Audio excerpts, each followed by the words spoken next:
Hello, नमस्कार.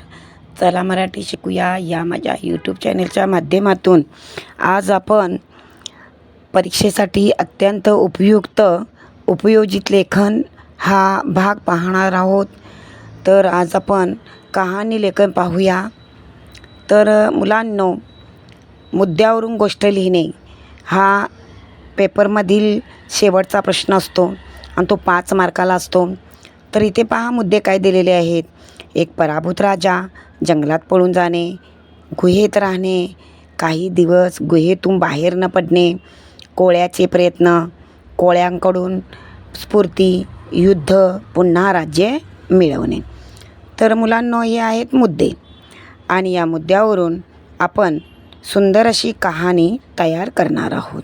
अतिशय सोपा भाग असतो. तर हा पहा कहाणी लेखनाचा भाग आपण सुरुवातीला पाहूया, म्हणजे तुम्हाला कहाणीचे शीर्षक आणि तात्पर्य लिहायला मदत होईल. चला पाहूया. एका पराभूत राजाने युद्ध हरल्यानंतर जंगलात पळ काढला आणि एका गुहेत राहू लागला.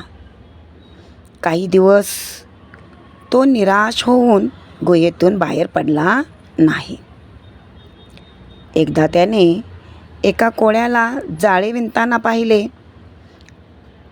कोळी वारंवार खाली पडत होता, पुन्हा जाळे विणण्याचा प्रयत्न करत होता, पण त्याने प्रयत्न करणे सोडलेले नव्हते आणि हे राजा पाहत होता. शेवटी अनेक प्रयत्नानंतर कोळ्याने आपले जाळे विणण्यात यश मिळवले. पहा, आणि याच गोष्टीचं राजाला खूप नवल वाटलेलं आहे बरं का. याच कोळ्याकडून राजाला स्फूर्ती मिळाली. त्याने विचार केला की जर एक छोटासा कोळी इतके प्रयत्न करू शकतो, मग मी का नाही करू शकत. आणि म्हणूनच त्याने एक निर्णय घेतला. तो पुन्हा गुहेतून गावाकडे आला.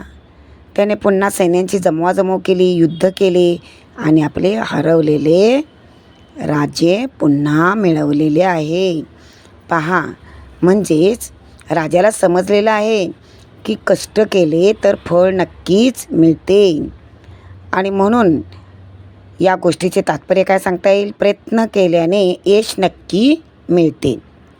त्याचबरोबर या गोष्टीला योग्य असे शीर्षक म्हणजे नाव काय देता येईल पहा, कष्टाचे फळ. आहे की नाही सुंदर गोष्ट. तर मुलांनो, ही कहाणी लेखन कसे वाटले तुम्हाला आपल्या कमेंट जरूर कळवा. तसेच तुम्हाला आणखी कोणती कहाणी हवी आहे का, तसेच कोणते निबंध वगैरे हवे असतील तर कमेंटद्वारा जरूर लिहा. आणि व्हिडिओ संपूर्ण सर्वांनी मनापासून पाहिला त्याबद्दल सर्वांचे खूप खूप मी आभारी आहे. आणि असेच आलेले सर्व व्हिडिओ पाहत राहा. परीक्षेसाठी खूपच उपयुक्त असे व्हिडिओ असणार आहेत माझे. तुमच्यासाठी नेहमी मी प्रयत्न करत राहणार आहे. तर तुमचे सहकार्य असावे. धन्यवाद.